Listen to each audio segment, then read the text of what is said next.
সবকিছু মিলে চিন্তা করা উচিত যে আমরা কিভাবে একটা গণতান্ত্রিক অর্থাৎ নির্বাচিত সরকার আমরা পেতে পারি। সেটা বিএনপি যাবে কে যাবে সেটা জনগণ ডিসাইড করবে, কিন্তু তার জন্য নির্বাচনে পিছাইতে হবে। যে আমি নির্বাচন করার জন্য প্রস্তুত হই নাই বা বিএনপিকে এখনো জনবিচ্ছিন্ন করতে পারি নাই। বিএনপিকে জনবিচ্ছিন্ন শেখ হাসিনাও চেষ্টা করছিল, পারে নাই।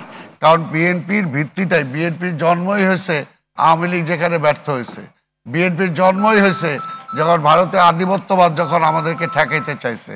তাই কাজে বিএনপিকে ঠেকানোর চেষ্টা করে দেশকে ঠেকায় লাভ নাই, দেশকে ঠেকায় লাভ নাই। এই জিনিসটাকে আজকে এই জন্যই বলবো যে সংস্কারটা বেসিক, যে সংস্কার যেটা দরকার, পরবর্তী নির্বাচিত সরকার যাতে ফ্যাসিস্ট হতে না পারে সেটার জন্য কি সংস্কার দরকার সেটা তো অলরেডি বিএনপি নিজেই বলছে। বিএনপি তো নিজেই বলছে।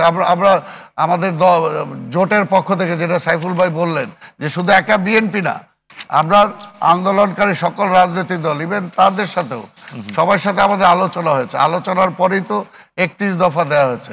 সে 31 দফা তো এই সরকার একবার উল্টাও দেখলো না এই পর্যন্ত। রাষ্ট্র চালাবে মোটামুটি আপনার একদম ফার্স্ট রাউন্ড আর সেকেন্ড রাউন্ডের কথা একই রকম, যে নির্বাচনটা লাগবে, কিন্তু আপনার সমালোচক আকন ভাই যেটি বলছেন যে আসলে এই নির্বাচন আপনি যে সংস্কারগুলোর কথা বলতেছেন সেগুলো না করে যেন তেন নির্বাচন, এটা কি আরেকটা ন্যারেটিভ নাকি? এটাই হলো, শোনেন, একটা আপনি গ্যারান্টি দিতে পারবেন? ভাই গ্যারান্টি দিতে পারবে যে আরো 2 বছর সময় দিলে থেকে সোনায় মুড়ায় দিবে দেশটাকে? কথাটা হলো কোনোভাবেই সব সংস্কার তো এখন হবে না। আপনার একটা ফ্যামিলি আছে, আমার একটা ফ্যামিলি আছে, হাজব্যান্ড ওয়াইফ সহ সকল পরিবারের ফ্যামিলি কি সবকিছু এক দৃষ্টিতে দেখি?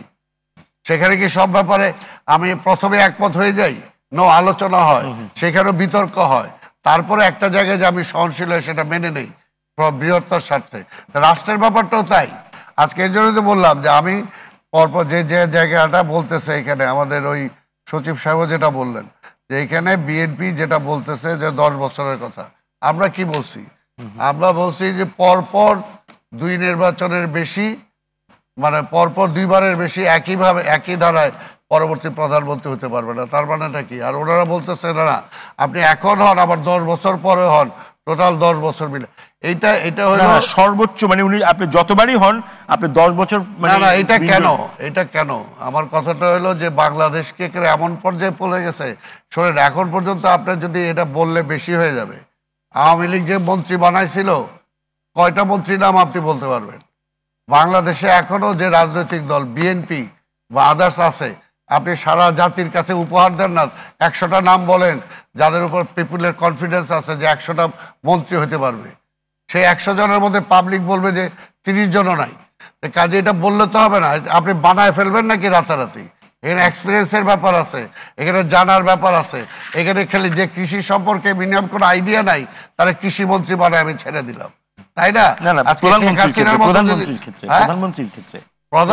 প্রধানমন্ত্রীর ক্ষেত্রে শেখ হাসিনার মতো মন্ত্রী পাইতে পারেন। মেয়াদটা কেন? আমার কথা হলো আমি আমার দল সেটা এটাও তো একটা দৃষ্টিভঙ্গি, যেটা আপনি মনে করতেন। আমি মনে করতে আরেকটা দল তো মনে করতেই পারে, কিন্তু এই জন্য কি আমাকে একমত হয়ে এটার জন্য ওয়েট করতে হবে কিয়ামত পর্যন্ত? আমি কিয়ামত পর্যন্ত এটা একমত না হলে নির্বাচনে যাব না? এই রাইটটা এই গভর্নমেন্টকে কে দিছে? এর জন্যই বলে বেসিক যেগুলো আমরা একমত হয়েছি, বাকিগুলো আপনার ম্যানিফেস্টোতে নিয়ে যান আপনি নির্বাচনে। তারপর যদি পাবলিক আপনাকে ম্যান্ডেট দেয়, আপনি পরবর্তী সরকার গঠন করে আপনি সেটা সংসদে নিয়ে আসেন। হ্যাঁ, অবশ্যই। আর যদি পাবলিক মনে করে যে না বিএনপির এটা ভুল ছিল, পরবর্তী 5 বছর বিএনপিকে ভোট দিবে না।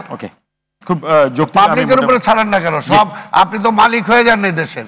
এখন পর্যন্ত যেটা ওই যে রনি যেটা বলছে যে পরিষ্কার দেশের মালিকানা ছিনতাই হয়েছে, সেই মালিকানা এখন পর্যন্ত জিম্মি রয়ে গেছে।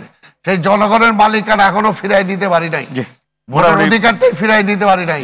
আর সেই জায়গায় আমি এখন আলোচনা করতেছি এটা কি স্বর্ণ দিয়ে বাধাই করবো না রূপা দিয়ে বাধাই করবো।